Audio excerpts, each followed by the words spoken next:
Ibu mertua berkata kepada saya dan suami, "Cucu pertama, penerus keluarga, butuh ketenangan dan kedamaian. Kalian berdua tinggallah dulu di rumah orang tuamu selama sebulan. Kami mengemasi barang-barang kami dan pergi tanpa keributan." Namun, seminggu kemudian, kekacauan yang sesungguhnya dimulai di rumah suami saya. Nama saya Kartini.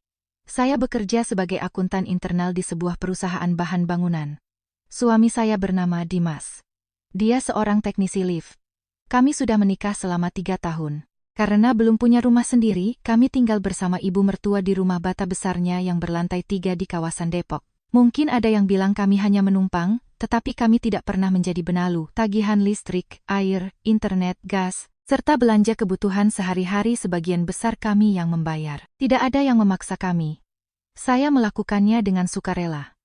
Saya selalu berpikir, karena saya tinggal di rumah mertua, saya harus tahu berterima kasih. Saya menganggapnya sebagai biaya sewa yang harus saya tanggung.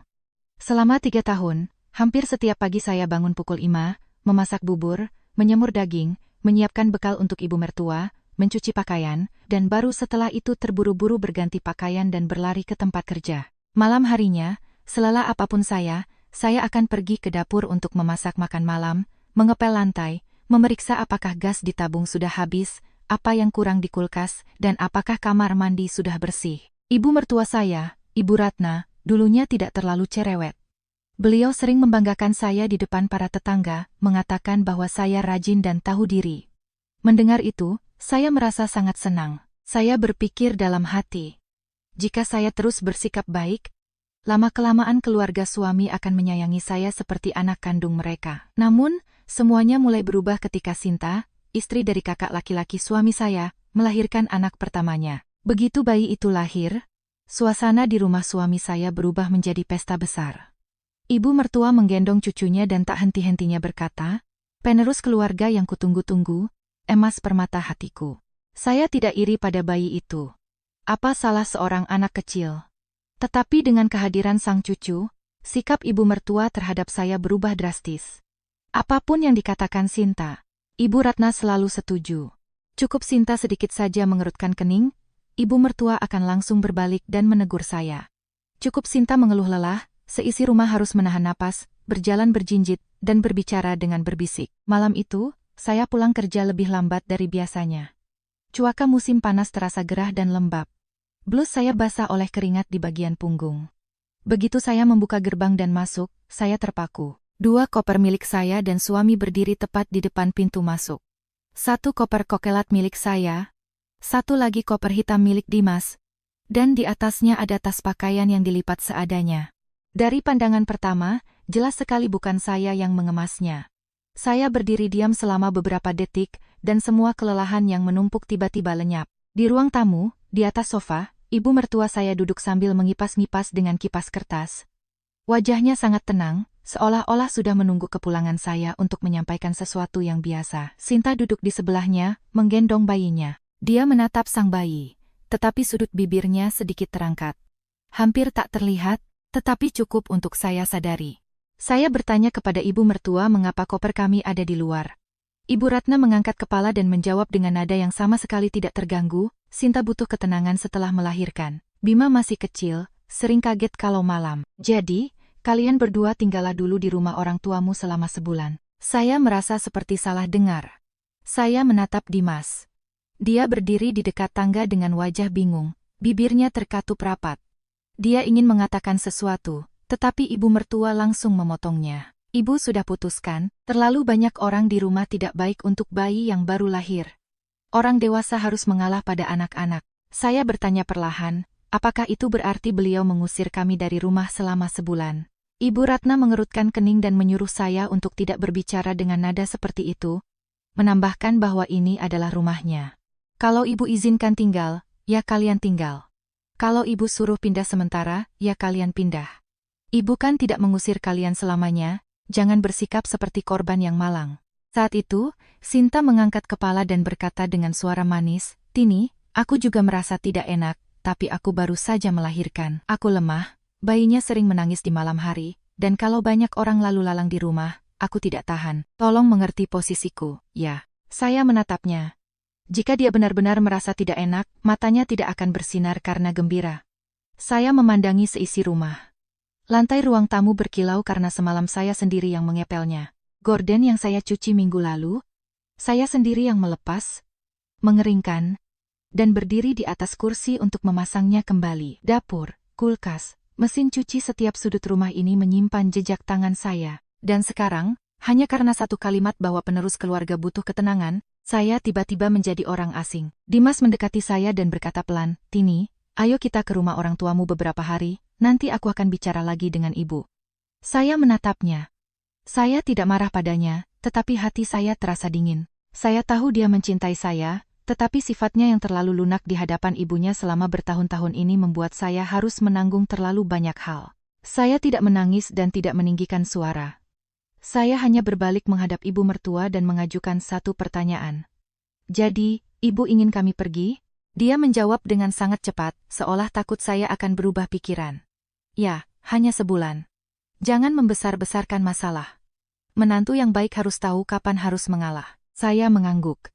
"Baik, kalau begitu kami pergi." Sinta menunduk dan menepuk-nepuk punggung bayinya. Tetapi saya bisa melihat dengan jelas bagaimana dia menghela napas lega.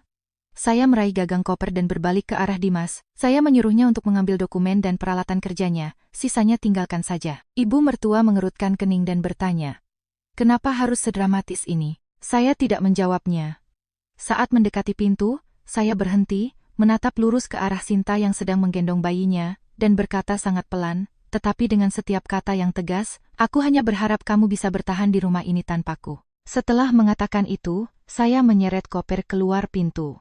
Di belakang saya tertinggal sebuah rumah 3 lantai yang terang benderang, di mana AC berdesir sejuk, dan sepertinya ada kemakmuran yang sempurna. Tetapi saya tahu, ada hal-hal yang nilainya baru disadari orang ketika mereka kehilangannya. Saya bahkan tidak menyangka, hanya dalam waktu seminggu, di rumah itu akan dimulai sebuah mimpi buruk yang membuat ibu mertua menelepon suami saya sambil menangis. Setelah sampai pada titik ini, Anda mungkin bertanya-tanya bagaimana saya bisa begitu tenang mengambil koper dan pergi dari rumah suami. Sebenarnya, ketenangan ini tidak datang tiba-tiba. Ia terakumulasi dari hari-hari dan bulan-bulan yang panjang, ketika saya meyakinkan diri untuk bersabar, menjadi penurut, dan hidup sedemikian rupa agar keluarga suami tidak menemukan celah untuk mencela. Ketika saya dan Dimas baru menikah, saya tulus ingin hidup damai dengan ibu mertua. Saya tahu rumah bata besar itu milik Ibu Ratna, bukan milik kami. Kami tinggal di sana untuk menabung demi membeli apartemen sendiri. Jadi sejak awal saya membuat aturan untuk diri saya sendiri. Jika tinggal di bawah atap orang lain, pandai-pandailah berterima kasih. Maka, setiap kali gajian, saya menyisihkan sebagian uang untuk membayar tagihan listrik, air, internet, gas, membeli bahan makanan, dan bahkan untuk perbaikan kecil di rumah. Ibu mertua saat itu sering memuji saya. Suatu kali, beliau duduk di teras dan berkata kepada para tetangga, "Tini menantuku itu rajin sekali, bukan tipe menantu yang hanya tahu dandan dan bersolek." Saya yang sedang di dapur mendengarnya, dan hati saya begitu gembira sehingga sepanjang sore saya memasak makan malam dengan senyum di wajah. Seorang wanita yang tinggal di keluarga suami seringkali tidak butuh emas atau perak. Cukup satu kata pengakuan agar semua jerih payahnya terasa berarti. Dimas mencintai saya, tetapi sifatnya lembut. Dia adalah tipe pria yang, setelah pulang kerja dan melihat istrinya lelah, akan diam-diam pergi ke dapur untuk mencuci piring. Melihat punggung saya sakit, dia akan memijatnya. Tetapi jika diminta untuk menentang ibunya demi membela istri, dia mulai ragu-ragu. Dia sering berbisik kepada saya, "Sabar ya, beberapa tahun lagi kita beli apartemen sendiri dan akan lebih mudah. Selama kita masih tinggal di rumah ibu, demi kedamaian keluarga, ayo kita bersabar sedikit." Mendengar itu, hati saya luluh. Saya berpikir bahwa dia juga berusaha, dan karena saya adalah seorang istri, saya harus bersama-sama dengannya melewati masa sulit ini. Suami saya punya kakak laki-laki bernama Surya. Dia menikah 2 tahun lebih dulu dari kami. Istrinya bernama Sinta. Jika saya adalah tipe orang yang terbiasa bekerja dalam diam, Sinta adalah kebalikannya. Dia cantik, pandai berdandan, dan bicaranya semanis madu. Saat datang ke rumah mertua, dia jarang menyentuh apapun. Setelah makan, dia meninggalkan piring di atas meja. Setelah minum, dia meletakkan gelasnya di sembarang tempat. Namun, begitu dia tersenyum, wajah ibu mertua langsung cerah. Dia sangat pandai menjilat orang tua. Suatu kali, ibu mertua mengenakan gaun sutra baru berwarna biru tua. Saya belum sempat berkata apa-apa, Sinta sudah berlari mendekat dan terkesiap. "Ya Tuhan, Bu, Ibu terlihat sangat mewah dengan gaun ini. Aura ibu lebih berkelas daripada direktur di perusahaan saya. Mendengar itu, ibu mertua tersenyum lebar sampai ke telinga, sambil pura-pura memarahinya. Ah, kamu ini pintar sekali merayu. Saya yang berdiri di dapur dengan panci sup hanya bisa tersenyum mengikuti mereka. Awalnya saya tidak memperhatikannya, berpikir bahwa setiap orang punya karakter masing-masing. Sinta pandai berbicara indah. Sementara saya tidak pandai merangkai kata. Tetapi saya mengimbanginya dengan perbuatan. Namun, setelah tinggal lebih lama bersama mereka, saya mengerti satu kebenaran. Dalam hidup, orang yang bekerja dalam diam jarang mendapatkan ucapan terima kasih, sedangkan orang yang berbicara manis mudah mendapatkan cinta. Pada hari-hari ketika dia datang berkunjung, saya tetap pergi ke pasar, memasak, menata meja, mencuci piring, sementara dia hanya duduk di samping ibu mertua, mengupas buah dan bercerita tentang pekerjaannya, tentang siapa yang membeli tas bermerek, dan siapa yang pergi berlibur. Ibu mertua mendengarkannya dengan penuh kekaguman, seolah-olah itu adalah cerita dari kalangan atas. Kemudian, ketika Sinta hamil, ketidakadilan ini menjadi semakin nyata. Saya tidak membantah, wanita hamil memang butuh perhatian. Saya sendiri kasihan padanya, saya sering membelikannya vitamin mahal, susu khusus, dan buah-buahan segar. Tetapi yang membuat saya sakit hati adalah sejak saat itu, semua pekerjaan rumah tangga secara otomatis jatuh ke pundak saya. Suatu malam, saya demam. Badan saya terasa panas dingin, tetapi saya tetap bangun untuk memasak makan malam karena ibu mertua berkata bahwa Sinta sedang hamil. Bau minyak goreng membuat saya mual, tetapi saya mengatupkan gigi dan terus memasak untuk membantunya. Ketika saya menyajikan makanan, Sinta sedang berbaring di sofa, menonton sinetron, dan menggulir lini masa di ponselnya. Melihat kondisi saya yang tidak sehat, dia hanya berkomentar acuh tak acuh, kasihan. Lelah ya setelah bekerja? Ya. Setelah mengatakan itu, dia menoleh ke ibu mertua. Bu, masakan ini agak terlalu asin, dan selama hamil aku tidak boleh makan banyak garam. Takut bengkak, ibu mertua langsung menatap saya. Lain kali, masak jangan terlalu asin. Selama kehamilan, harus menjaga pola makan. Kamu harus memperhatikan itu. Saya ingat betul bagaimana malam itu Dimas menatap saya dengan rasa bersalah. Ketika kami naik ke kamar, dia menyeka dahi saya dengan handuk basah dan berkata, "Maaf ya, besok aku yang akan memasak makan malam." Saya hanya menggelengkan kepala. Saya tidak marah padanya karena satu makan malam. Saya sedih karena di rumah ini, kerja keras saya menjadi semakin tidak terlihat. Orang-orang menyantap makanan hangat, tetapi tidak ingat siapa yang memasaknya. Mereka mengenakan pakaian bersih, tetapi tidak bertanya siapa yang mencucinya. Rumah itu rapi, tetapi tidak ada yang tahu bahwa ada seseorang yang setiap malam, membungkuk, mengepel setiap anak tangga. Semakin lama, saya semakin jarang mendengar pujian seperti di hari-hari pertama. Ibu mertua tidak lagi menyebut saya rajin. Sebaliknya, muncul kalimat-kalimat yang biasa saja. "Tini, nanti bersihkan kompornya. Tini, besok belikan bahan makanan untuk Sinta. Tini, bulan ini transfer uang listriknya." Ya, semua itu menjadi kebiasaan. Dan saya, karena ingat tinggal di rumah orang, terus bersabar dan mengalah sampai-sampai saya sendiri lupa bahwa saya juga seorang wanita yang butuh istirahat. Sekarang, melihat ke belakang, saya menyadari kesalahan saya bukan pada kerajinan atau sifat penurut saya. Kesalahan saya adalah membiarkan orang lain menganggap kebaikan saya sebagai kewajiban saya. Saya memperlakukan rumah mertua seperti rumah saya sendiri, peduli pada setiap makan malam, setiap tagihan, setiap sudut dapur. Tetapi saya tidak tahu bahwa di mata sebagian orang yang bekerja paling banyak dalam diam menjadi orang yang paling mudah diremehkan. Dan sejak Sinta melahirkan penerus keluarga, peremehan itu berubah menjadi diskriminasi terang-terangan yang tidak bisa lagi saya abaikan. Setelah Bima lahir, rumah mertua seolah berganti pemilik dalam semalam.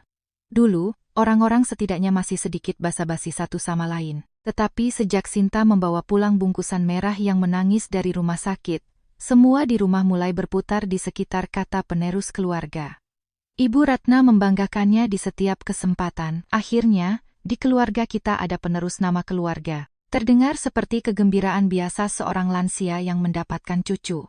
Tetapi perlahan, saya menyadari bahwa kata itu memiliki bobot perintah yang nyata di rumah.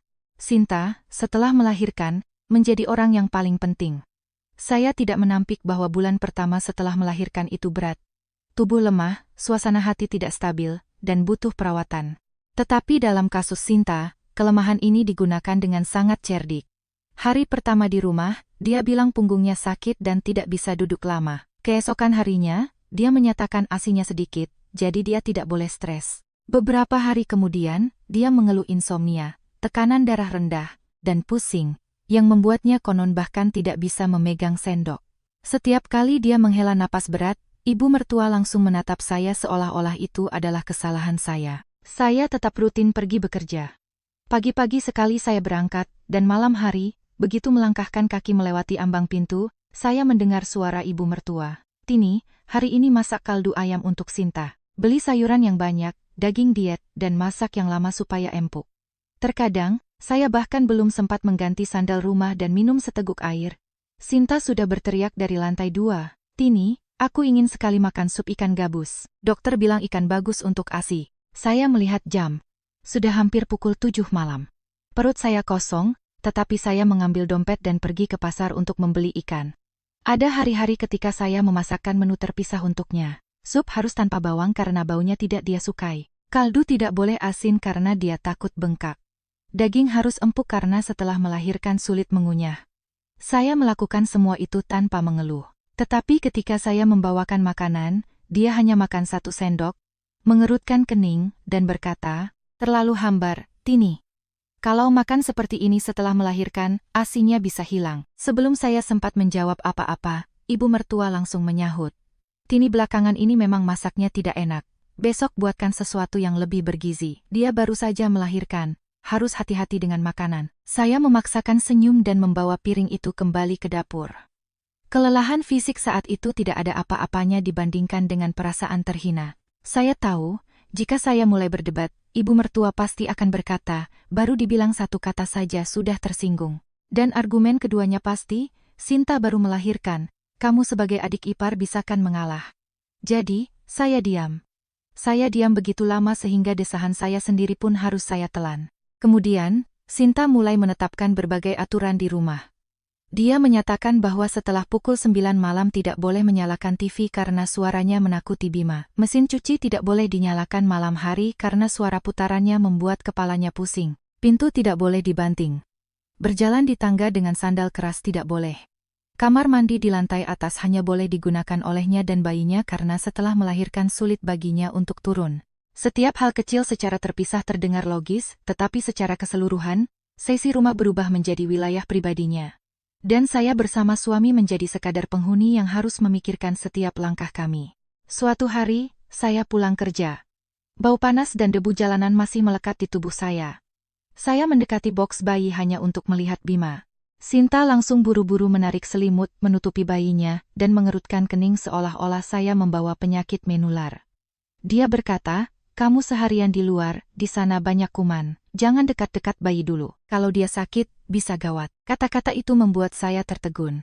Saya yang dengan uang saya sendiri membelikan popok, sabun bayi, dan bedong untuk bayi ini. Saya yang sampai larut malam memasak kaldu untuk ibunya. Dan sekarang di matanya, saya hanyalah sumber kotoran dari jalanan. Ibu mertua duduk di dekatnya dan mendengar semuanya. Saya pikir beliau akan mengatakan sesuatu untuk membela saya. Setidaknya, dia baru pulang kerja, biarkan istirahat sebentar. Tapi tidak, beliau hanya menatap saya dan berkata, "Iya, pergi cuci tangan dan ganti baju dulu. Bayi baru lahir itu lemah sekali, jangan ambil risiko." Saya tidak menjawab apa-apa. Saya langsung pergi ke kamar mandi di lantai pertama dan lama sekali menyiram tangan saya dengan air dingin. Air mengalir melalui jari-jari saya, dan kerongkongan saya terasa tercekat. Sejak hari itu, saya mulai memahami dengan jelas posisi saya di rumah ini. Saya bukan lagi menantu penurut yang dipuji-puji mertua di depan tetangga. Saya menjadi orang yang harus mengurus makanan, tagihan, dan kebersihan. Tetapi tidak punya hak untuk lelah, sedih, apalagi menyuarakan pendapat. Cukup Sinta beralasan baru melahirkan, ibu mertua langsung membelanya. Cukup dia bilang Bima tidak bisa tidur nyenyak, seisi rumah harus membeku. Dan usaha saya, jam kerja saya, kantong belanjaan yang berat, dan pekerjaan rumah yang tak ada habisnya tetap dianggap tidak cukup. Dimas tahu saya sakit hati. Beberapa kali dia berniat bicara dengan ibunya, tetapi begitu melihat ibunya sedang menimang cucu, dia berhenti. Dia berkata kepada saya, "Sudahlah, bayinya masih kecil. Lewati saja sebulan setelah melahirkan ini, nanti akan lebih mudah." Saya mendengarkannya, dan di dalam hati saya terasa hampa. Saya tidak butuh dia bertengkar dengan ibunya. Saya hanya butuh dia melihat bagaimana istrinya perlahan-lahan disingkirkan ke pinggir dalam pernikahan mereka sendiri. Tetapi saat itu, mungkin dia berpikir semua ini hanyalah ketidaknyamanan sementara dari hidup bersama. Sementara saya mulai mengerti, perubahan ini tidak sementara. Setiap kali ibu mertua mengucapkan kata cucu pertama, tuntutan paling tidak masuk akal pun menjadi bisa dibenarkan. Setiap kali Sinta mengerutkan kening, semua jasa saya terhapus menjadi debu. Saya masih bersabar, berpikir bahwa saya tinggal di rumah mertua, dan harus bersikap lembut demi kedamaian keluarga. Tetapi di dalam diri saya sudah muncul retakan yang setiap hari semakin dalam, sampai satu kata lagi yang diucapkan menghancurkan segalanya. Bulan itu, cuaca begitu panas sehingga baru beberapa menit keluar dari kamar, punggung langsung basah oleh keringat. Aspal memancarkan hawa panas. Dan di dalam rumah, meskipun jendela terbuka, terasa pengap seperti di dalam oven. Sejak Sinta kembali dari rumah sakit, Ake di lantai atas bekerja hampir sepanjang waktu. Dia menyatakan bahwa bayi baru lahir harus berada di tempat yang sejuk, jika tidak akan timbul biang keringat, tidurnya tidak nyenyak, dan akan menangis terus. Saya tidak berani membantah, karena begitu menyentuh topik tentang si kecil, ibu mertua akan menatap saya seolah saya adalah orang yang paling tidak punya hati. Tetapi kesejukan juga harus ada batasnya. Suatu kali, saya naik untuk mengantarkan semangkuk sup ikan untuk Sinta. Begitu membuka pintu kamar, saya merasakan hembusan udara dingin menerpa wajah saya. Di layar AC tertera angka 20 degree Celcius. Sinta berbaring di bawah selimut tipis. Di satu tangan ada ponsel, di tangan lain ada kipas angin mini yang dia gunakan untuk mengipasi bayinya. Di TV dinding sedang tayang acara toko belanja. Pemanas botol susu tercolok di stop kontak, menyala dengan indikator merah. Sterilisator baru saja berbunyi menandakan siklusnya selesai, dan di sudut kamar, pelembab udara bekerja, mengeluarkan kuat putih yang tebal. Saya meletakkan mangkuk di atas meja dan berkata dengan lembut, "Sinta, di sini terlalu dingin. Bima masih sangat kecil, berada di ruangan ber-AC terlalu lama bisa berbahaya. Lagi pula, aki yang menyala seharian menghabiskan banyak listrik." Sinta langsung mengangkat kepala. Wajahnya menjadi gelap. "Apa maksudmu? Aku baru saja melahirkan. Bayiku masih sangat kecil. Apa karena kamu sayang uang listrik, keponakanku harus kepanasan?" Saya belum sempat menjelaskan, ibu mertua masuk ke kamar dan menyahut, "Tini, jangan terlalu perhitungan. Anak-anak itu tidak seperti orang dewasa, sedikit kepanasan saja langsung sakit. Apa uang rese untuk listrik sebanding dengan kesehatan cucuku?" Saya terdiam, bukan karena sayang uang untuk kesejukan bayi itu. Saya sakit hati karena di rumah ini, semua pengeluaran yang berhubungan dengan Sinta dan Bima dianggap sepenuhnya wajar, sementara semua tagihan secara otomatis menjadi tanggung jawab keluarga kami. Tagihan listrik, air, internet, gas, belanja di supermarket semua itu masih saya yang membayar. Saya tidak pernah mengeluh, berpikir bahwa dalam hidup bersama, kita harus berbagi pengeluaran. Tetapi berbagi secara adil tidak sama dengan ketika Anda secara default ditunjuk sebagai dompet. Beberapa hari kemudian, saya tidak sengaja mendengar sebuah percakapan. Hari itu saya pulang lebih awal untuk mengambil folder dokumen yang tertinggal. Mendekati pintu dapur, saya berhenti ketika mendengar suara Sinta, pelan tapi jelas. "Bu, biarkan saja Tini yang bayar. Karena mereka tinggal di sini bersama suami, mereka harus menyumbang uang. Kalau mereka sewa apartemen, mereka akan membayar jauh lebih banyak." Ibu mertua langsung menjawab dengan nada yang tenang hingga membuat saya merinding. "Biarkan saja mereka bersyukur tidak perlu menyewa tempat tinggal. Kami sudah bertahun-tahun memberi mereka tumpangan, jadi beberapa rupiah untuk listrik dan air itu bukan apa-apa." Saya berdiri di depan pintu seperti membeku. Ternyata, pengeluaran yang saya tanggung dalam diam selama ini, di mata mereka bukanlah wujud terima kasih, melainkan kewajiban suci saya. Ternyata, bangun pagi saya, masakan saya, bersih-bersih malam hari, pembayaran setiap tagihan, pembelian popok dan sabun bayi untuk anak mereka semua itu hanya bernilai satu kalimat. Karena mereka menumpang, mereka wajib membayar. Saya tidak jadi masuk, saya berbalik keluar ke halaman dan duduk lama di dalam mobil sampai saya tenang. Malam itu, saya berbicara dengan Dimas. Saya tidak menangis atau histeris. Saya hanya mengeluarkan ponsel, menunjukkan mutasi rekening bank selama beberapa bulan terakhir dan berkata, "Dimas, mulai bulan depan, ayo kita pisahkan anggaran. Ibu tinggal di rumahnya sendiri. Surya dan Sinta merawat anak mereka. Kita hanya akan membayar bagian kita. Pengeluaran tambahan untuk Sinta dan Bima biar mereka yang tanggung." Dimas lama menatap layar. Dia tahu saya bukan orang yang menghitung setiap rupiah. Dan jika saya mengucapkan kata-kata ini, berarti saya sudah mencapai batas. Dia ingin mengatakan sesuatu, tetapi pintu kamar tiba-tiba terbuka dengan kasar. Di ambang pintu berdiri ibu mertua dengan wajah kaku. Dia berkata, baru bayar recehan untuk listrik dan air, sudah menghitung-hitung. Saya terkejut, tetapi mencoba menjaga nada suara tetap tenang. Ibu Ratna, saya tidak menghitung-hitung, saya hanya ingin kejelasan. Untuk pengeluaran bersama, kami akan tetap membayar seperti sebelumnya. Tapi Ake di kamar Sinta menyala sepanjang hari. Kebutuhan bayi, popok, makanan pengeluarannya terlalu banyak. Saya rasa, Surya dan Sinta harus menanggung itu sendiri. Tanpa menunggu jawaban ibu mertua, Sinta muncul dari belakangnya dengan bayi di gendongan. Suaranya pelan, tetapi beracun. Lucu sekali mendengarnya. Aku baru saja melahirkan, belum kembali bekerja. Bisakan bantu sesama saudara. Hanya orang yang punya uang yang bisa pelit begini. Benarkan, Bu? Kalimat itu bagaikan tamparan bagi saya. Saya menatapnya, sangat ingat bahwa selama 3 bulan terakhir, tisu basah yang dia gunakan itu saya yang beli. Deterjen bayi itu saya yang beli. Bahkan, terkadang dia mengirim pesan kepada saya saat jam kerja.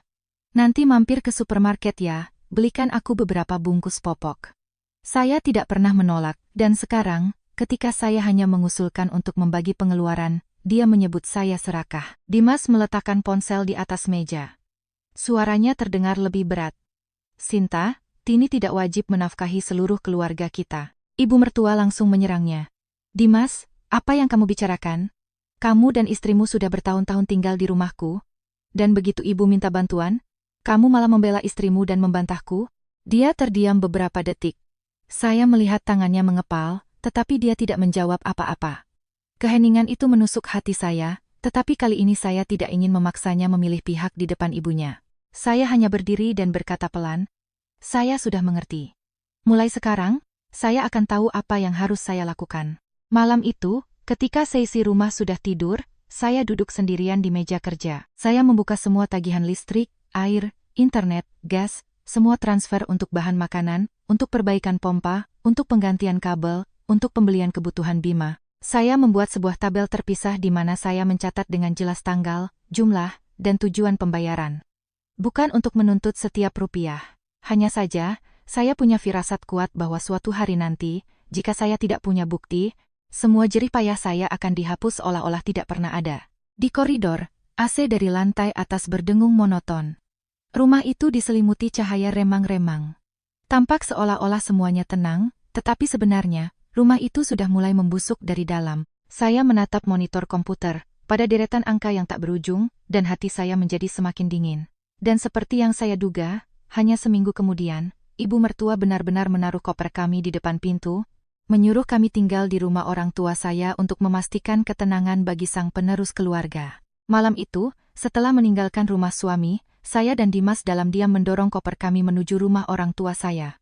Ibu saya membuka pintu dan terpaku. Beliau melihat koper-koper itu, wajah pucat saya, lalu mengalihkan pandangannya ke Dimas. Beliau tidak menghujani kami dengan pertanyaan dan tidak menyalahkan siapapun.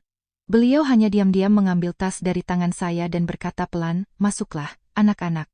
Sayur asemnya masih hangat. Dari satu kalimat itu saja, tenggorokan saya terasa tercekat. Sudah berapa lama tidak ada yang berbicara kepada saya dengan nada selembut itu? Di rumah suami, saya selalu menjadi orang yang bertanya apakah yang lain sudah makan, apa yang harus dimasak, apa yang harus dibeli. Dan malam itu, untuk pertama kalinya setelah sekian lama, saya duduk di meja makan tanpa harus melompat-lompat dan berlari ke dapur. Ibu meletakkan sepotong ikan goreng di piring saya, ayah menuangkan teh untuk Dimas. Di apartemen kecil kami begitu sunyi sehingga saya bisa mendengar suara garpu menyentuh piring. Dimas makan dengan sangat lambat. Saya tahu dia merasa canggung di depan orang tua saya. Seorang pria yang membawa istrinya ke rumah mertua karena ibu kandungnya sendiri mengusir mereka. Meskipun kesalahannya tidak 100%, hatinya pasti terasa sangat tidak nyaman. Ayah saya lama menatapnya, lalu berkata, anggap saja seperti rumah sendiri. Apartemen kami memang kecil, tapi di sini tidak ada yang diusir keluar. Mendengar kata-kata itu, Dimas menundukkan kepalanya dalam-dalam. Saya perhatikan matanya memerah, tetapi dia mencoba menyembunyikannya dengan menenggak tehnya sekaligus. Keesokan paginya, Seperti biasa saya bangun pukul 5. Tetapi begitu bangkit dari tempat tidur, saya tiba-tiba teringat bahwa saya tidak perlu lagi memasak bubur untuk Sinta, mencuci beras, atau memeriksa apakah daging di kulkas sudah habis. Saya duduk di tepi tempat tidur, mendengarkan ibu saya di halaman menyiram bunga, merasakan campuran antara kelegaan dan kepahitan. Ternyata, kesempatan untuk tidur lebih lama dan menyantap sarapan tanpa harus melayani seluruh keluarga dengan tergesa-gesa, telah lama menjadi kemewahan yang tak terjangkau bagi saya. 3 hari pertama, di rumah suami ternyata sangat tenang. Ibu mertua bahkan menelepon Dimas dan dengan nada campuran antara bangga dan menyindir, berkata, "Di rumah jadi sepi sekali, cucu ibu tidurnya jauh lebih nyenyak. Kan ibu sudah bilang, anak kecil itu butuh ketenangan." Dimas menyalakan pengeras suara, dan saya mendengar setiap kata. Dia menatap saya dengan pandangan meminta maaf, tetapi saya hanya menggelengkan kepala. Saya tidak butuh dia bertengkar dengan ibunya. Beberapa hal tidak memerlukan kata-kata. Waktu akan menempatkan segalanya pada tempatnya. Dan pada hari keempat, waktu mulai menjawab. Siang harinya, Sinta mengadakan siaran langsung di ruang tamu, mempromosikan kosmetik. Saya tahu tentang itu karena seorang teman mengirimi saya rekaman layar. Di mana Sinta, sambil menggendong bayi, tersenyum manis dan berkata, "Teman-teman, bahkan setelah melahirkan, kita harus merawat kulit. Jangan sampai tidak terurus, nanti suami jadi tidak tertarik." Pada saat itu, di latar belakang, bubur yang sedang dimasak mendidih dan meluap, yang tidak diingat oleh siapapun. Baru ketika asap tebal dan bau gosong menyebar, dia berteriak histeris, melemparkan bayinya ke sofa, dan berlari ke dapur. Panci itu gosong total, bau hangus menyelimuti seluruh rumah. Pada hari yang sama, ibu mertua menelepon Dimas. Suaranya tidak lagi terdengar percaya diri. "Dimas, bau di dapur tidak hilang-hilang. Datanglah dan lihat, mungkin exhaust fan-nya rusak." Belum sempat Dimas menjawab, saya mendengar teriakan Sinta di latar belakang. "Bu, bilang padanya sekalian beli exhaust fan baru. Yang lama sudah tidak menyedot." Saya tersenyum kecil. Bulan lalu, saya sendiri yang melepas saringan dari kipas itu dan membersihkannya. Cukup dicuci saja, dan kipas itu bekerja dengan sempurna. Tetapi bagi orang yang tidak mau repot, kotoran apapun dianggap sebagai kerusakan. Pada hari kelima, giliran ibu mertua sendiri yang berulah. Beliau memutuskan untuk merebus popok kain bayi di atas kompor dan lupa mematikan gas karena asyik mengobrol di telepon dengan temannya, membanggakan cucunya. Airnya habis, pancinya menghitam, dan bau gosongnya lebih parah dari hari sebelumnya. Sinta mengamuk, berteriak bahwa barang-barang bayinya bau asap. Surya pulang kerja dan tidak menemukan makan malam hangat, begitu melangkahkan kaki langsung marah. "Seharian di rumah, tapi masak makan malam saja tidak bisa?" Sinta langsung balas berteriak. "Aku baru melahirkan, kamu pikir aku ini pembantu? Kalau pintar, masak sendiri sana. Jangan pulang-pulang cuma bisa buka mulut minta makan." Rumah yang oleh ibu mertua disebut sebagai tempat tenang untuk cucu beristirahat berubah menjadi medan perang dari pagi hingga malam. Pakaian bayi terendam selama 2 hari di dalam baskom karena tidak ada yang ingat untuk mencucinya, sampai akhirnya berbau asam, barulah seseorang dengan enggan mengurusnya. Dan ketika Sinta akhirnya menggunakan mesin cuci, dia menuangkan terlalu banyak deterjen. Busa meluap, membanjiri lantai. Ibu mertua tidak sempat mengelapnya. Ubin di lantai 2 menjadi licin. Siang harinya, Sinta yang sedang turun sambil menggendong bayi hampir terpeleset, menyebabkan kepanikan di seluruh rumah. Teriakan terdengar di telepon ketika ibu mertua menelepon Dimas. "Cepat datang, di sini banjir semua." Aku tidak tahu di mana harus mematikan keran utama. Saat itu, Dimas sedang makan malam dengan orang tua saya. Di atas meja ada makanan sederhana, kentang, acar timun, perkedel rumahan. Sederhana, tapi nyaman. Dia lama menatap ponselnya. Saya pikir dia akan langsung bangkit dan berlari menyelamatkan situasi, seperti biasanya. Tetapi kali ini, dia meletakkan ponsel di atas meja dan berkata, "Bu, keran utama ada di bawah wastafel lantai 1. Suruh Surya yang matikan. Aku sedang di rumah orang tua Tini, tidak bisa cepat datang." Di seberang sana hening sejenak, lalu ibu mertua berteriak. "Jadi kamu tidak peduli? Rumah ini bisa terendam." Dimas memejamkan mata dan menjawab, "Aku peduli. Hanya saja aku tidak bisa selamanya berlari dan membereskan masalah kalian." Menjelang akhir minggu, petir utama menyambar. Tagihan listrik untuk bulan musim panas datang. Ibu mertua, yang tidak pernah membayar tagihan sendiri, nyaris pingsan melihat angkanya. Tagihan listriknya hampir 3 kali lipat dari biasanya. Tagihan air juga datang dengan jumlah yang sangat besar karena mesin cuci yang tidak berfungsi dengan baik dan banjir. Dia menelepon Dimas. Suaranya bercampur panik dan marah. Dari mana tagihan listrik sebesar ini? Pasti kalian berdua yang boros sebelum pergi. Utangnya jadi menumpuk sekarang. Sinta langsung menyela. Pasti, Bu. Ini semua utang mereka. Kita kan di rumah hampir tidak memakai apa-apa. Mendengarnya sungguh menggelikan. Di kamarnya, AC menyala sepanjang hari. Pemanas botol, sterilisator, pelembab udara tidak pernah dicabut dari stop kontak, dan dia masih punya keberanian untuk mengatakan bahwa mereka tidak memakai apa-apa. Tetapi kali ini, mereka tidak bisa melempar kesalahan. Pada hari yang sama, seorang petugas dari PLN menelepon, karena ibu mertua menuntut pemeriksaan meteran. Petugas itu menjelaskan dengan jelas, lonjakan tajam pemakaian dimulai sejak minggu kedua bulan ini, terutama pada siang hari dan larut malam. Tepat sejak saat kami pergi. Ibu mertua terdiam, Sinta juga tidak mengucapkan sepatah kata pun. Saya tidak ada di sana. Tetapi Dimas menceritakan bahwa setelah telepon dari PLN itu, ruang tamu menjadi sangat sunyi, seolah-olah seseorang mematikan suaranya. Mungkin saat itulah ibu mertua untuk pertama kalinya menyadari satu hal sederhana. Di rumah ini bersih, di meja ada makanan, tagihan dibayar tepat waktu, dan kerusakan diperbaiki bukan karena menantu tertuanya melahirkan penerus keluarga, melainkan karena di sana tinggal menantu bungsunya, yang dalam dia menanggung semuanya sendirian, sampai ibu mertua mengusirnya keluar dengan sebuah koper. Setelah telepon dari PLN, keheningan panjang menyelimuti rumah ibu mertua. Ini bukan keheningan yang menyenangkan setelah hari yang tenang. Ini adalah keheningan yang berat ketika semua upaya untuk menyalahkan orang lain menemui jalan buntu. Tagihan itu tergeletak di meja kopi, dan angka di bawahnya sebesar 4 juta rupiah menyala seperti tamparan di wajah percaya diri Ibu Ratna. Beliau mengambil kertas itu, lalu melemparkannya kembali. Suaranya bergetar karena marah. 4 juta untuk 1 bulan. Apa kalian membakar uang di sini? Sinta, yang duduk di sebelahnya dengan Bima di pangkuan, langsung mencibir dan berkata, Bu, coba lihat lebih teliti. Mungkin Dimas dan Tini yang menyalakan AC terus-menerus, dan sekarang kita yang harus menanggung utang mereka. Kita berdua kan hampir tidak menyalakan apa-apa. Namun kali ini, baru saja dia selesai bicara, seorang petugas PLN yang dipanggil ibu mertua untuk pemeriksaan datang. Dia menjelaskan semuanya dengan sangat jelas. Ibu, pembacaan ini bukan akumulasi. Bulan ini ada lonjakan tajam mulai minggu kedua, terutama pada siang hari dan larut malam. Jika ada ruangan di rumah yang AC-nya menyala tanpa henti, angka seperti ini sangat wajar. Ruang tamu menjadi sunyi senyap. Minggu kedua adalah waktu tepat saat saya dan suami pergi. Sinta sedikit gugup tetapi mencoba membela diri. Mungkin AC-nya sudah tua, makanya boros listrik. Petugas itu hanya tersenyum sopan. Tua atau tidak, konsumsi tergantung pada waktu pemakaian. Kalau dinyalakan terus-menerus, tagihan besar itu normal. Setelah mengatakan itu, dia pamit dan pergi, meninggalkan rumah yang berbau hangus dari bubur gosong dan ketegangan yang berdering seperti senar yang ditarik kencang. Pada saat itu, kakak ipar saya, Surya, pulang kerja. Di perusahaannya baru saja ada pemotongan bonus, dan beberapa pekerjaan sampingannya gagal. Beberapa hari berturut-turut dia pulang dan hanya menemukan mie instan, bubur dingin, atau pizza pesanan. Mendengar tentang tagihan listrik sebesar 4 juta, dia melempar kunci ke meja dan meledak. Seharian di rumah, tapi bisa-bisanya menghabiskan listrik sebanyak itu dan bahkan tidak bisa masak makanan.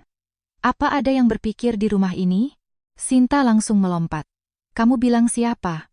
Aku baru melahirkan, bukan pembantu rumah tangga. Kalau kamu pintar, masak sendiri sana. Jangan pulang-pulang menuntut makan malam. Surya mencibir. Dulu waktu ada Tini, dia juga kerja seharian, tapi makan malam selalu siap. Sedangkan kamu, seharian main ponsel, masak bubur saja tidak bisa sampai gosong. Setelah kata-kata itu, wajah Sinta memerah. Dia berteriak, "Oh, sekarang kamu membanding-bandingkan aku dengannya? Sana panggil dia kembali, biar dia yang melayanimu." Karena teriakan itu, Bima terkejut dan menangis histeris.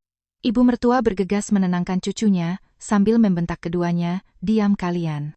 Mau anak ini sakit karena ketakutan, tapi dia sendiri tidak bisa lagi membela Sinta dengan semangat yang sama. Dia melihat tumpukan piring kotor di wastafel, genangan air di lantai, tumpukan pakaian yang belum disetrika di sudut ruangan, dan wajahnya menjadi pucat karena kelelahan. Mungkin pada saat itulah dia menyadari bahwa ketenangan dan kedamaian, yang demi itu dia mengusir kami dari rumah, hanyalah ilusi. Tanpa orang yang menanggung semua pekerjaan kasar, rumah ini menjadi bising dan kacau. Sementara itu, di apartemen orang tua saya, kehidupan berjalan begitu damai sehingga saya sendiri merasa aneh.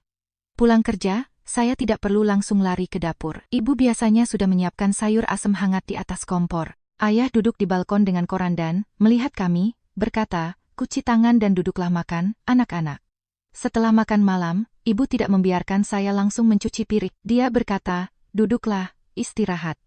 Seharian berdiri, piring tidak akan lari kemana-mana. Dari kata-kata sederhana itu, air mata menggenang di mata saya. Malam itu, setelah makan malam, saya duduk bersama ibu di dapur sambil minum teh. Dimas duduk di sebelah saya dan lama menatap tangan saya. Mungkin, untuk pertama kalinya dalam bertahun-tahun, dia memperhatikan retakan-retakan kecil di sekitar jari-jari saya, yang mulai berangsur sembuh. Dulu, tangan saya selalu kering dan kasar karena deterjen, cucian, dan mengepel lantai. Selama berada di rumah orang tua, kemerahannya hilang. Dia mengambil tangan saya. Suaranya menjadi lebih dalam. "Kamu pasti selalu sangat berat di rumah kita, kan?" Saya tidak langsung menjawab. Ada rasa sakit hati yang, jika diungkapkan dengan kata-kata, berubah menjadi tuduhan. Saya tidak ingin merusak malam yang damai ini dengan keluhan tentang nasib buruk. Saya hanya berdiri, mengambil ponsel lama dari tas, dan membuka folder berisi foto dan video yang telah saya simpan sejak lama. Ini bukan bukti untuk pengadilan. Hanya fragmen yang secara otomatis disimpan oleh CCTV di dapur ketika saya memeriksa rumah atau video kerusakan yang perlu diperbaiki. Saya menyerahkan ponsel itu kepada Dimas. Di layar, sebuah rekaman. Waktu menunjukkan pukul 11 malam. Saya mengenakan baju tipis dengan wajah merah karena demam. Berdiri di depan kompor dan mengaduk bubur. Sementara di sofa ruang tamu, Sinta berbaring, makan buah, menonton TV, dan tertawa. Di fragmen lain, ibu mertua lewat, melihat saya batuk sampai serak, tetapi berkata kepada Sinta, "Biarkan saja dia, Tini itu kuat, dia bisa mengatasinya. Kamu kan sedang hamil, tidak perlu lelah di dapur." Dimas menonton sampai di situ dan membeku. Jari-jarinya mencengkeram ponsel begitu erat hingga buku-buku jarinya memutih. Dia memutar ulang video itu dan menontonnya lagi, seolah tidak percaya semua itu terjadi di rumahnya sendiri. Saya menatapnya, dan hati saya terasa sangat tenang. Saya tidak lagi ingin bertanya mengapa dia tidak menyadari apapun sebelumnya. Karena seringkali, orang tidak menyadari sesuatu bukan karena buta, tetapi karena mereka terbiasa menganggap pengorbanan seseorang sebagai hal yang normal. Lama kemudian, Dimas meletakkan ponsel di atas meja. Dia menatap saya, matanya memerah, dan suaranya bergetar, "Maafkan aku. Aku pikir, karena kamu sabar, berarti semuanya baik-baik saja. Aku pikir yang penting di rumah itu tenang. Ternyata, ketenangan itu dibeli dengan harga penderitaanmu." Saya berpaling, mencoba menahan air mata. Saya sudah begitu lama menunggu kata-kata ini, bukan untuk membuatnya memusuhi ibunya, tetapi agar dia mengerti bahwa seorang istri tidak bisa selamanya menjadi bantalan pengaman yang meredam ketidakwajaran seluruh keluarganya. Dimas terdiam beberapa detik, lalu menambahkan, perlahan tapi tegas, "Mulai saat ini, semua urusan rumahku akan aku selesaikan sendiri. Biarlah ibu tersinggung, aku tidak peduli. Aku tidak akan membiarkanmu diperlakukan seperti ini lagi." Malam itu, untuk pertama kalinya saya melihat suami saya dengan cara yang berbeda. Dia bukan lagi pria yang hanya meminta istrinya untuk bersabar demi menjaga perdamaian, yang berdiri di pinggir dan diam, menghindari konflik. Di matanya ada rasa bersalah, tetapi juga ada sesuatu yang lain. Dia akhirnya mengerti harga dari keheningannya, dan saya tahu bahwa mulai saat itu, keluarga suami tidak akan lagi bisa dengan mudah memanipulasinya dengan berlindung di balik kata-kata ibu atau penerus keluarga. 3 hari setelah malam ketika Dimas melihat rekaman dari kamera, ibu mertua tiba-tiba datang ke rumah orang tua saya. Itu adalah Sabtu malam. Kuaka terasa gerah. Di kebun orang tua saya, bunga labu sedang mekar. Saya sedang membantu ibu memetik sayuran di dapur luar ketika saya mendengar suara mobil berhenti di depan gerbang. Kemudian, terdengar suara tinggi dan parau Ibu Ratna. "Permisi, ada orang di rumah?" Keluar ke halaman, saya melihatnya di depan gerbang, dengan tas di tangan dan wajah yang kuyu, jauh lebih pucat daripada saat kami pergi. Ayah saya sedang minum teh di beranda. Melihat besannya, beliau dengan sopan berdiri dan mempersilakannya masuk. Ibu saya mengelap tangannya di selemek dan pergi membuatkan teh. Tidak ada yang menunjukkan ketidaksenangan, tetapi suasana di antara kedua keluarga segera menjadi berat. Ibu mertua begitu duduk, menghela napas panjang. Sejak mereka pindah ke sini, rumah jadi berantakan. Saya ini sudah tua, tapi setiap hari harus sibuk. Kadang cucu menangis, kadang harus masak, kadang alat rusak. Tidak ada yang memikirkan saya. Beliau berbicara seolah-olah dialah korban yang ditinggalkan, dan kami berdua adalah pelarian yang tidak bertanggung jawab. Saya duduk di samping suami, meletakkan tangan di pangkuan, tidak ingin berbicara lebih dulu. Ibu saya dengan lembut bertanya, "Ibu Ratna, minumlah tehnya. Kalau ada apa-apa, ceritakan pelan-pelan." Ibu Ratna menyesap tehnya dan langsung ke pokok permasalahan. Tagihan listrik bulan ini besar sekali, hampir 4 juta. Mereka sudah tinggal di sana bertahun-tahun, harusnya ikut bertanggung jawab. Tidak bisa kan seenaknya mengemasi barang dan cuci tangan. Saya belum sempat menjawab, Dimas meletakkan cangkirnya di atas meja. Suaranya tidak keras, tetapi cukup untuk membuat semua orang di ruangan itu terdiam. Dia menatap ibunya dengan pandangan yang anehnya tenang. "Maksud ibu, kami harus membayar listrik untuk periode di mana kami bahkan tidak ada di sana." Ibu mertua sedikit terkejut, tetapi dengan cepat kembali bersikap keras. "Kenapa kamu bicara begitu dingin? Dulu kalian tinggal di rumahku gratis, jadi kalau sekarang bantu bayar tagihan, apa salahnya? Ibu sudah membesarkanmu dan tidak pernah meminta sepeser pun." Jika ini terjadi sebelumnya, mendengar tentang utang budi seorang ibu, Dimas pasti akan diam. Dia paling takut pada tuduhan tidak tahu berterima kasih. Tetapi hari itu, dia tidak menundukkan kepala, dia tersenyum pahit. Senyum seperti itu belum pernah saya lihat darinya.